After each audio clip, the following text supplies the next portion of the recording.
Think of a time you said yes when you really wanted to say no. A time you put someone else's need ahead of your own, even when it left you feel drained and resentful. We've all been there.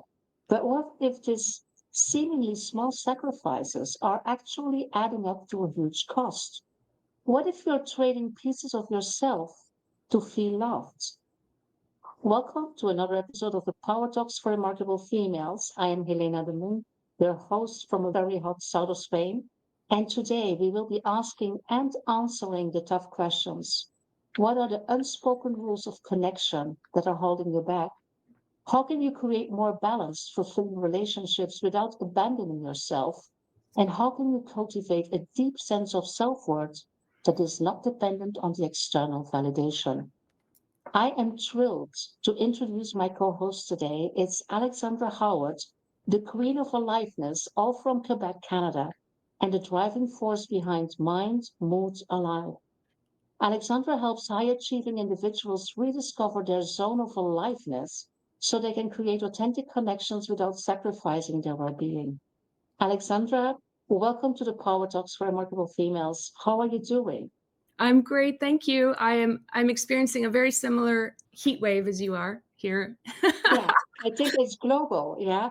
I Yeah. mean, it's global probably. I don't want to date this episode, but it's global probably in terms of temperature, but also in terms of what is going on in the world. It's very strange. And I would say times where a lot of people are anxious Mm, and not knowing what to do, which yeah. is okay. There's a lot going on, and it is, we don't know. We don't know. So you can only try to feel present and calm in that situation.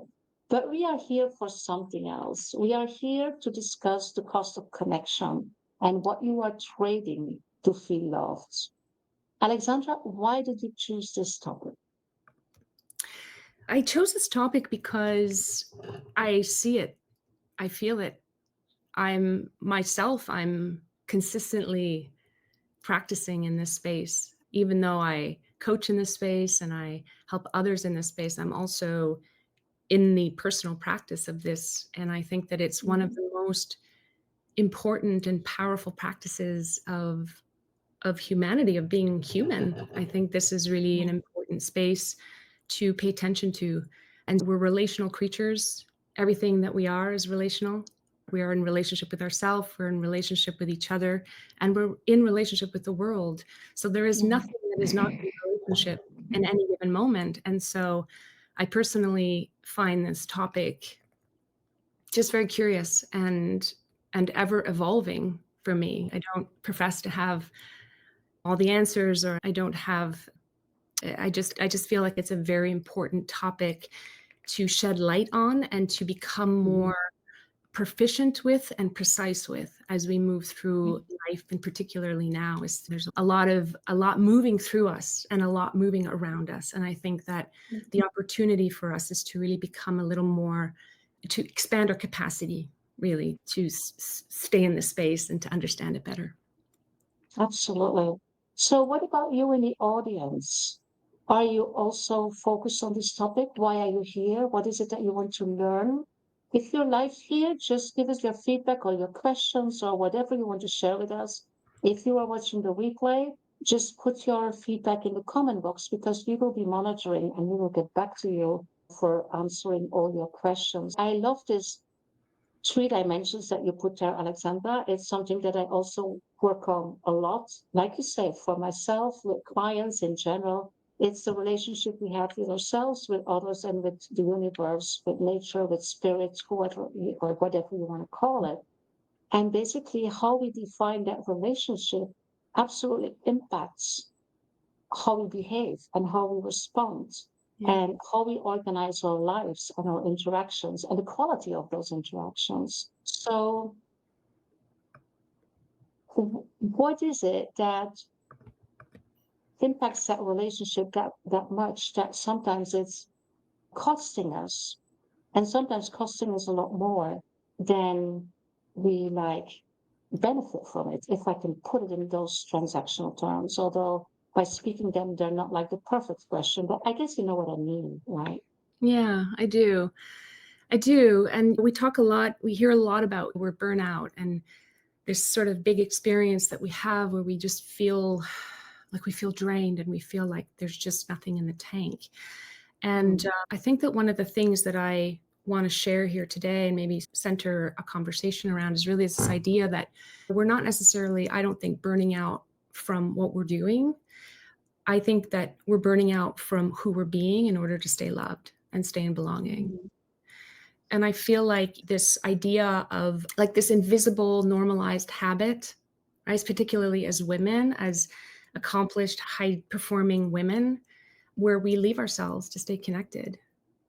And I certainly have had that experience pretty much, like I would say, a good chunk of my life in different contexts, in my work context, in my personal context, in my family context. And it's this sort of lifelong habit of emotional over responsibility, I call it, like, and it's masked as love.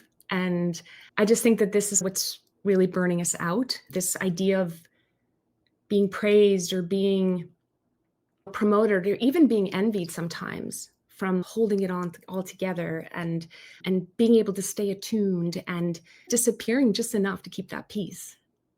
Yeah. And I just feel like this is such a powerful topic and conversation to have because it's not something that happens overnight. It's Mhm. a series of little micro abandonments and micro edits over time, Yeah.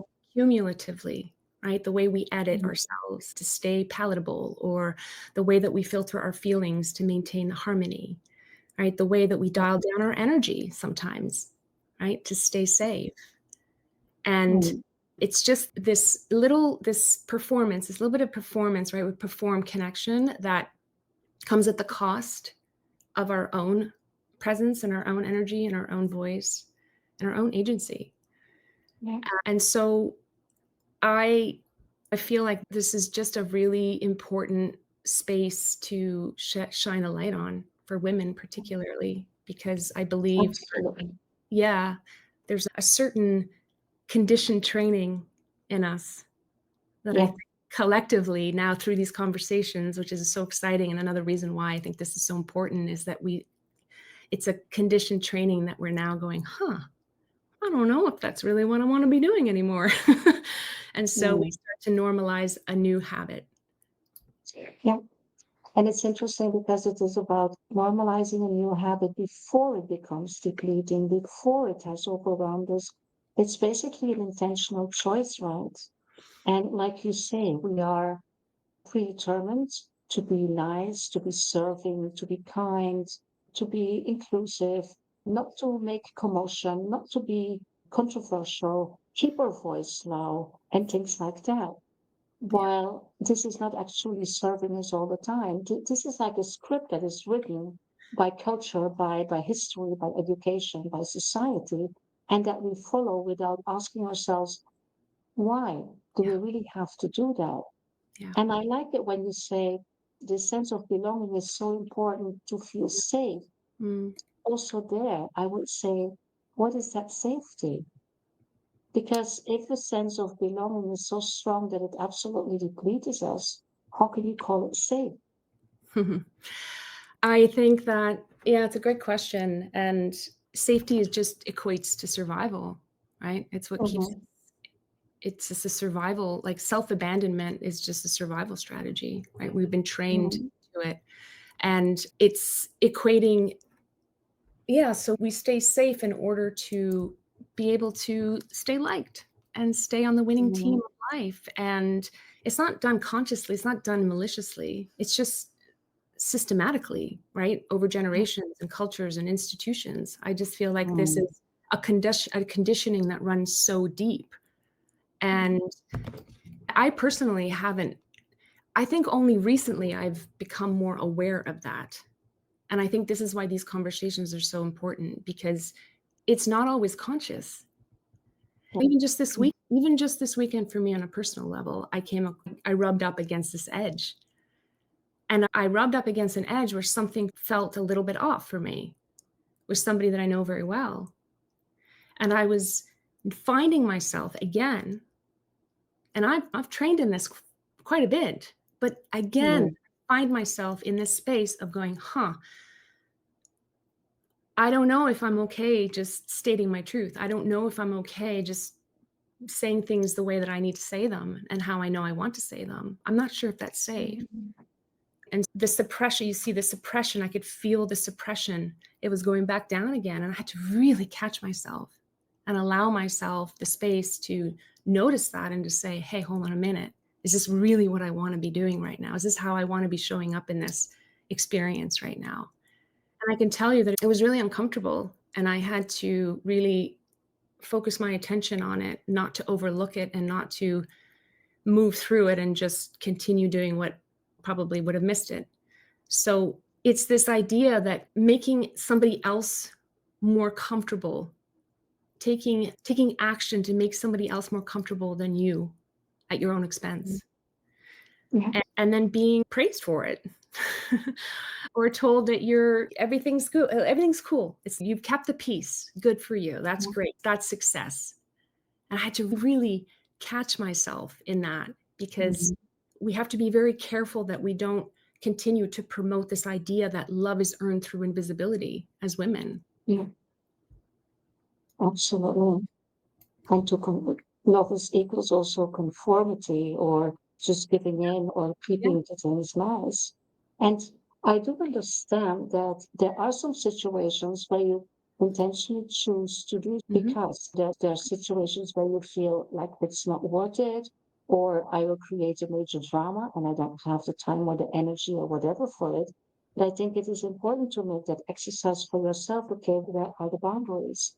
And what kind of relationships? Basically, it is about the expectations that you have. And this is something that we never do. But in our relationships, it would be very useful to have a conversation about, okay, how do we deal with these kind of things? What if I don't feel comfortable with what is going on? Or what if I don't feel comfortable with something that you are asking? And if you have relationships at I would say, a good level, you will be able to talk about this, even if it's before an event like this happens. So it's like the preparation, like how we do that with teams, right? We have kind of terms of agreement with teams when we start working together. Okay, how are we going to communicate with each other? We never do that in our personal relationships. We don't do it with our parents. We don't do it with our children. We don't do it with our spouse, with our friends. It's very difficult to say, okay, this is how I want to show up in this relationship, and these are my boundaries, these are my limits. Why don't we do that? Oh, it's such a good question. And I think it again comes back to that space of feeling safe and wanting to be loved Mm, and wanting to be liked. yeah, yeah, That's really fundamentally like we don't like not to be liked as mhm, humans. yeah. I don't like not to be Yeah. liked. There's It's impossible. It is impossible not to be liked by some people in the world. It is. I had a very interesting webinar once, and I still have them here. Let me just grab them. And we received to prepare them, we received the box with 3 flags, right? mm, And we were asked, and it was a big group, we were asked, some people were asked to give a pitch, just make a statement, an opinion. If we were able to or not afraid to make an opinion, to state something that was a little bit controversial. And everybody else in the room was asked to put in one of these flags in the air, right? And this was no, I don't do that. This was like, moi. And this was, yes, absolutely, I agree. And so the point of the exercise was that we do not want these. You do not want these, no, because you don't have a vision. You don't have a position. You don't have power, actually. So the whole idea was to see one of those. And of course, we don't want to see those. But then you can only have the green ones, the yes, the full yes, if you also have no's, because the only way to get those is to have a clear vision or a clear statement or a clear opinion or a clear wish, whatever it is. But we are so afraid to do that that a lot of us we choose for this, right? Let's not disturb anything.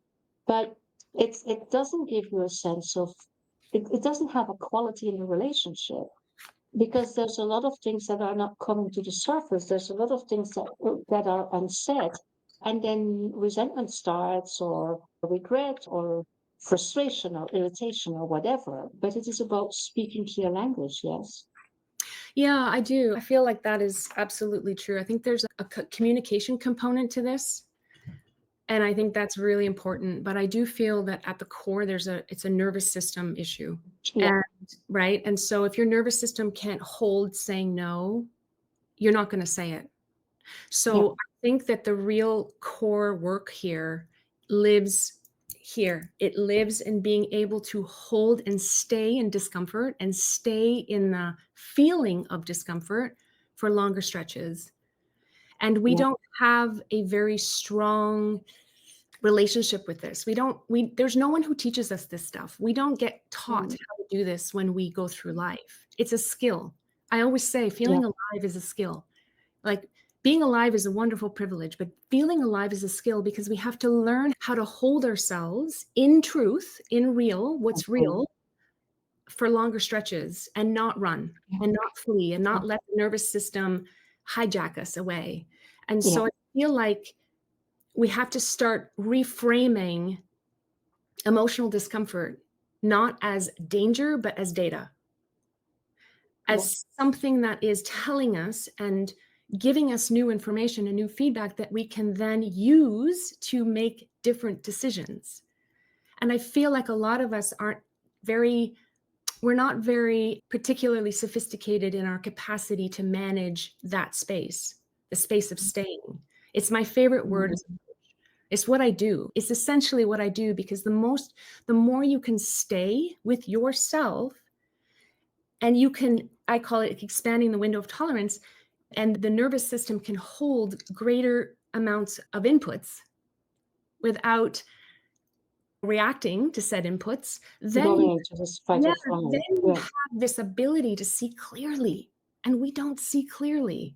We don't. Mm. We don't know how to see what's happening clearly, and so we're like in the trench.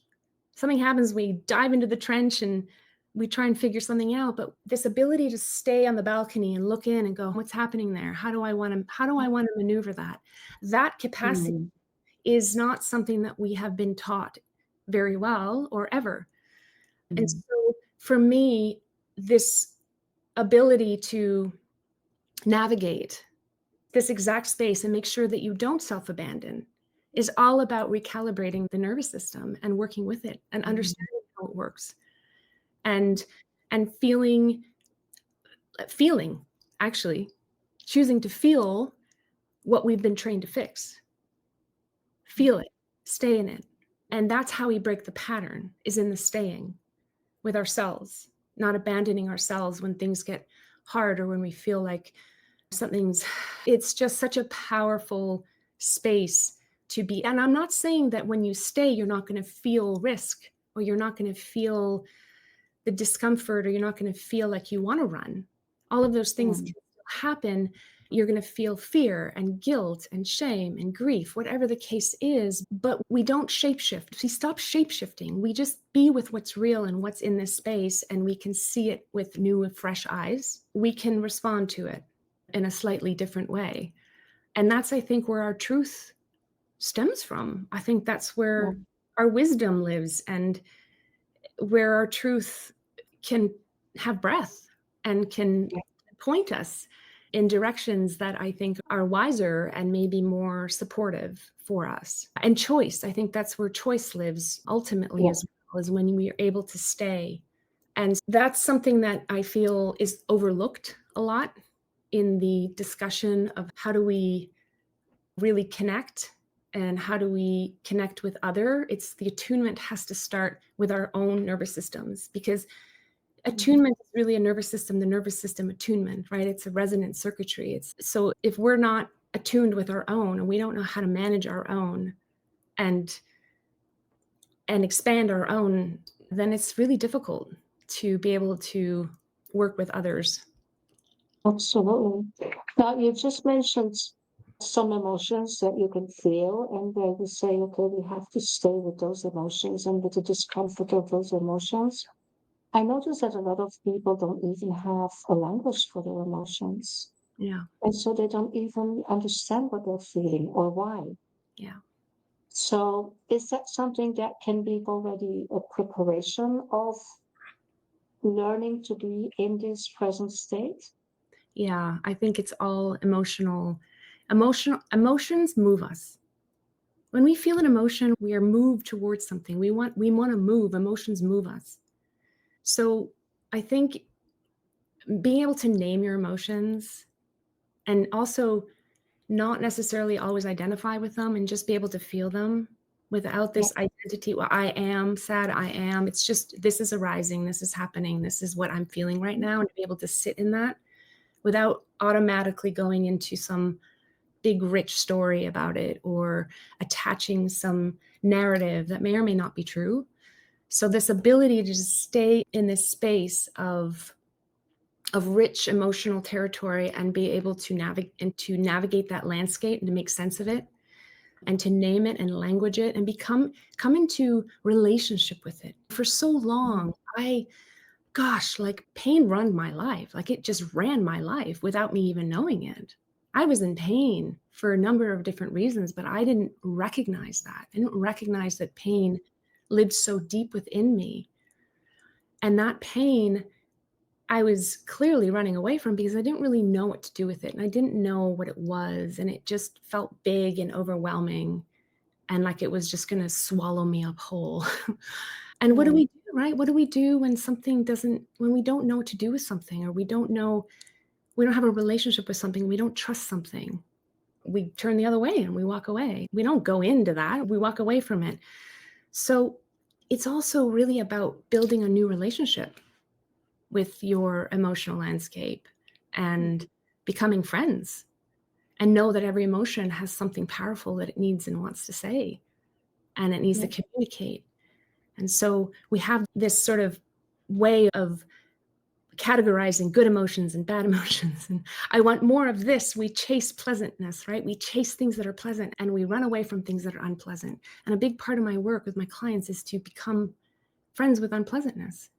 It's just energy moving. It's energy that gets to also move in the same way that pleasant emotions move, right? So it isn't this big, okay, I want more of this and I want less of this. It all coexists. It's joy and sorrow living Exactly. side by side. Yeah, it's you can't get away from unpleasantness. It's impossible, no matter how hard you try. There will always be something unpleasant. Yeah, So I absolutely. I feel like So this joy and sorrow, like the ability to live in all of it, right? And to be able to make sense of all of it is it's so important. we- we're talking about language for emotions. Emotions also are based on meaning that we could give to Yeah. events. Yeah. What about understanding why that emotion comes up? Why it is irritation we feel now instead of just acceptance? Why it is anger or fear we feel instead of being thrilled or to do something? So it is also about giving meaning. Does that play a role in in the process that you are describing or that you're working with? Like Yeah, giving meaning and understanding where these emotions come from? for sure. I think that's really important. Absolutely. I think it's a very vital part of the work and understanding. And more importantly, where it comes from, to be honest with you, it's why is it there? What is it serving? I think that's the more Mhm. important question. I think in order to understand that the emotion it has a positive intention, it serves everything is an act of love or a cry for love. So Yeah. there's always a reason for why we feel something. And it's usually an act of love or a cry for love. So there's something important that's really vital to Mhm. not overlook and pay attention to. That's a knock on the Mhm. door that says, hey, and usually when people end up in my life, it's because the knock on the door is so loud. Those emotions have come screaming through, and it's just they're too loud and they can't be ignored anymore. Because usually we ignore them. The ones we don't like, we ignore. And then our strategy is I'm going to go and get more of the good ones, which is why we also get into trouble with Mhm. addictions and dependencies because they soothe us. They are ways that we can numb out and just not feel for a while, right? Because the emotion of this over here is too big. So we we do need to find that, yeah, just become better friends with all of us, all parts of us. Mhm. There are no parts that need to be invisible. There are no parts that we need to exile off the island and cut off contact with. All parts of us, including the painful ones, can pull up a seat and have a cup of tea, right? And feel free to speak out. And I think that's really the essence of the work. And certainly I notice in my work with clients, like that is it's the biggest needle mover, is when you can start to speak, when that emotion gets to speak and it gets a voice and it gets to say what it needs to say and it gets language properly and named properly. All of a sudden, just everything shifts. Yeah, absolutely. And I guess as long as you cannot have this conversation with yourself, it's pretty difficult to have it with somebody else, right? Yeah. And the thing is too, you're right, it's so difficult. And this is why when you come into relationship with yourself in this really profound way, your relationships naturally shift. They naturally get better, usually. And sometimes there's this window, I'm not going to lie, there's a window where there's a bit of a disruption sometimes, a little bit of a disruption, right? Because somebody else is so used to you self-abandoning in order to keep the peace or to be in a relationship that it can sometimes create a little bit of tension in a relationship. And I always say, great, yes, because that means that you're doing something differently. That means that you're now on the road and you're pointing the compass in a new direction.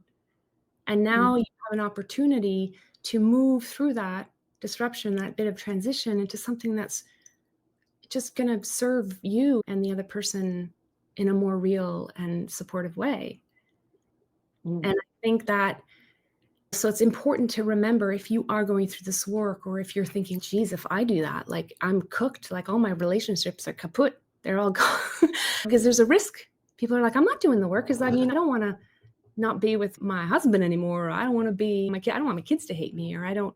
So there's this perceived risk that somehow we're going to lose our relationships.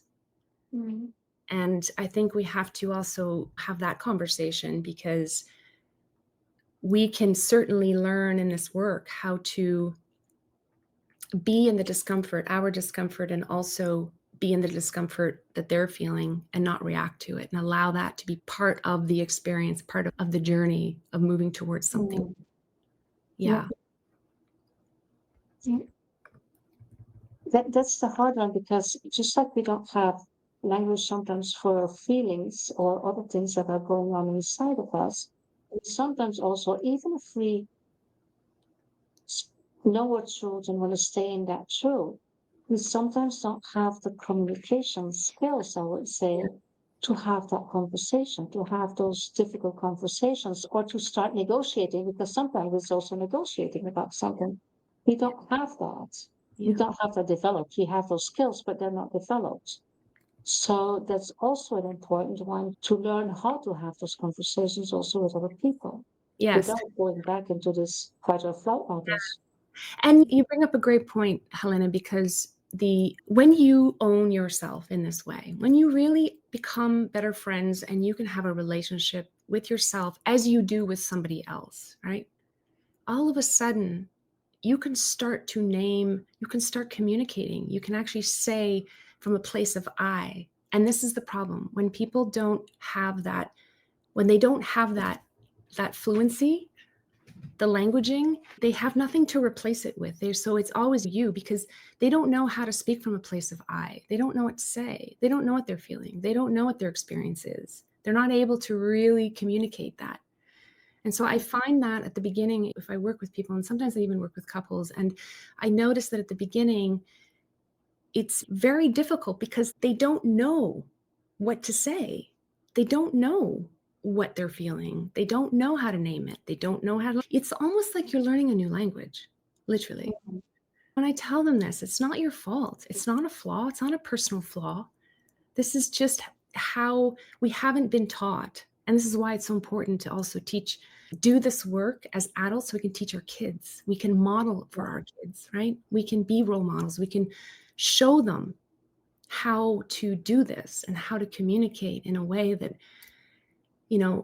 communicates my experience, because that's the only thing that we own, is my experience. I can't own your experience. I don't know what you're experiencing, but I'm going to trust that you can own that for yourself and you can communicate that to me. And I think that's where we're missing. We're missing the point is that we each need to build that relationship with ourselves and be able to name it and to build that language with ourselves first so that we can language it with someone else and then with our kids and the world around us. And once we do that, it's night and day. It's night and day. And guess what? It feels so good to be able to share from that place of depth and heart and truth and realness. It feels so good. It's such an empowering place. And it's possible for everybody. It doesn't matter who you are. It doesn't matter what you've been through. Like, it is possible for everybody to be able to do this and to show up from that place. What are roadblocks to recognize before or during that process that people should be aware of that this can happen and then you can overcome that? Do you mean roadblocks to showing up in this way, or? Exactly. Yeah. I don't know. I think that one of the things I notice the most is there's a fear. I think there's a deep fear that you're going to lose something of value. And usually, if somebody is not in a great relationship, they fear going into a container with me, for example, or a container with you, or they fear getting help because they feel like they're going to lose that relationship. And what is it going to mean for me? If I go and do this work, it'll create more distance. And then I'm going to have to choose, and then I'm going to have no one in my life, and I'm going to be alone. And to be honest, like when I first started this work, and I'm always a student, no matter what. I'm always both the teacher, the student. And I can tell you, like, when I first started this work as a student, as a whatever you want to call it, I was terrified. I'm not going to lie. It terrified me because my potential truth, the potential of what I would step into and what my truth was, terrified me because I didn't know what I was going to have to lose in order to have that truth. And I can tell you right now. What made you go through with it? Pardon me? What made me go through with it? I think for this exact reason. It was no longer okay for me to disappear in order to stay in connection.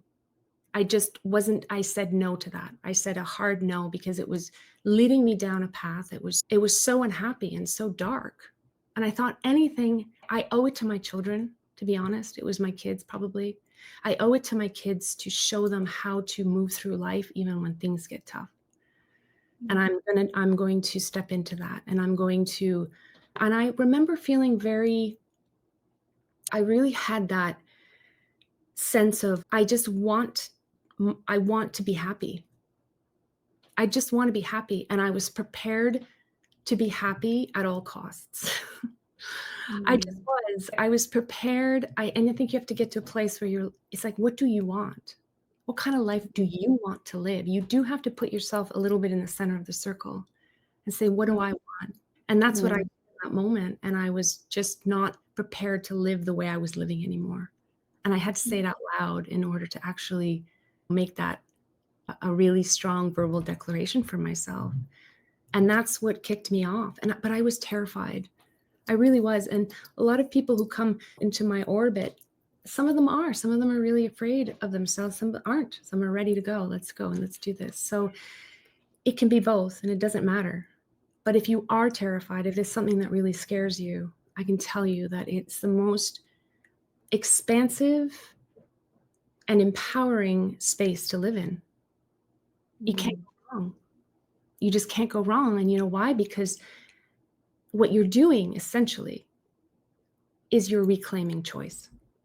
And when I was in that space, I had closed the door on choice for myself. There was I didn't feel like I could make a choice. So in making the choice to be happy was the first reclamation. I made my first step towards reclaiming myself and saying, no, I'm not, and I was terrified of my voice. Terrified. Helena, the thought of me here right now with you doing this, even a few years ago, there's just no shot. My nervous system would have completely shut down. It just wouldn't have been an option. I was so terrified of myself and my truth. And you might be listening to me now going, whatever, Alex, sure, okay. But I'm being genuinely honest with you. I didn't even type one thing into online. I was terrified, right? It's one step at a time. It's the same way that you self-abandon one step at a time is the same way you come back into your aliveness, one step at a time. Yeah. If we take this into a professional context, how do you see that manifesting there? You mean in the work context? Yes. Yeah, I see the same way. I see the same thing when I was in my younger years and I was working more in the corporate world, and I was a real pleaser. I don't think I ever spoke from a place of truth, to be honest. And it really cost me a lot. I think that was part of my cumulative self-abandonment, right? This one step at a time, just invisible parts, like just one part at a time, just knocking them off. And I became really good at my job. I was excellent at my job. But I learned how to manage emotions. I learned how to read rooms. I learned how to step only where I was going to be okay. I was not a disruptor. I was not anybody and maybe people will really relate to this. I had this disrupting spirit inside of me. So I would sit there and I would listen to everyone. I'm like, yeah, but. I had the whole thing going on in my mind. I'm like, yeah, I had the whole discourse happening in my head, but I didn't say a beep, nothing. But it was all happening. So it's almost like I had a whole different world happening inside of me that nobody knew about, nobody heard about, nobody saw. And even to this day, it's hard for me. Probably the hardest thing for me is to disrupt, is to provoke, which is something that I'm trying to step into a little bit more, is be the person who doesn't go along with what everyone else is saying and try something different and be okay if people get it and they accept it, and be okay if they don't. Yeah. So that was not my experience. Yeah. I see that a lot in professional life as in personal life. It is just so hard to have this kind of conversation. And so sometimes we give up because, especially in professional life, especially for women, when we speak our truth, when we show up, when we are disruptive, we get labeled as difficult or selfish or assertive, and that's the kind version. So there again, this labeling, again in a social context, this time in a social corporate context, is something that keeps a lot of us from speaking our truth, right? Because again, it's ingrained in the culture, also in organizations. Oh yeah. I totally agree with that. And I think that we owe it to ourselves and to each other to continue. And again, it's not confrontation.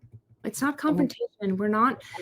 just refusing to disappear when things get a little uncomfortable, a little heated, or somebody doesn't like. It's like, you can be calm, you can be kind, but you also get to stay. And I think that's the distinction. You're not going in guns a-blazing, and you don't have to be loud. You don't have to be up in arms. You can be, if that's your vibe, great, but you don't have to be. You can be calm and you can be kind, but you get to stay. And this is where the training of staying comes in handy, because you get to stay in the discomfort of all of that, and the discomfort of feeling that from someone else. And let me tell you, this is a training I'm still engaging in. So I'm in the practice myself, but we don't have to fix everything and everyone. It's not all ours to fix.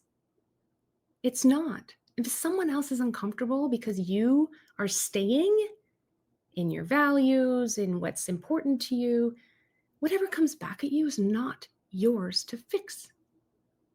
right? And that is so important to remember, right? Because we have Mm. been trained to believe that everything is ours to fix. But it's not. It's not. So other people's feelings, their discomfort, their reactions, their disappointment, not everything that impacts you is yours to carry. So we can care without carrying what isn't ours to fix. Absolutely. I'm Are you sorry. okay? Yes, yes. Anyway, She said Alexandra, that you're choking. yeah, it's okay. It's just, it's my voice. Aw. Mm. So, if we want to wrap up this conversation, because I think we can go on for another hour, there's so many to say and to unwrap. What would be your most important and most valuable advice for women, for our audience of women leaders that are here, that are watching or listening, to start with this process? I'd say start paying attention to the micro abandonments. Start paying attention to those micro edits, right? The little half truths or the words that you swap out or swallowing your needs. Just pay attention to that and notice how that feels in your body. Just create some space around that. Stop and ask yourself, am I okay? Mm. What do I need? Because you also matter in that room. And I can tell you that like we need to stay. We need to learn how to stay and to show up in our femininity, in our care. We don't have to give up our care. We can show up in our care and in our love and in our warmth, right? We don't have to trade that. But Absolutely. I would say stop ghosting yourself to stay loved. And it's a daily practice.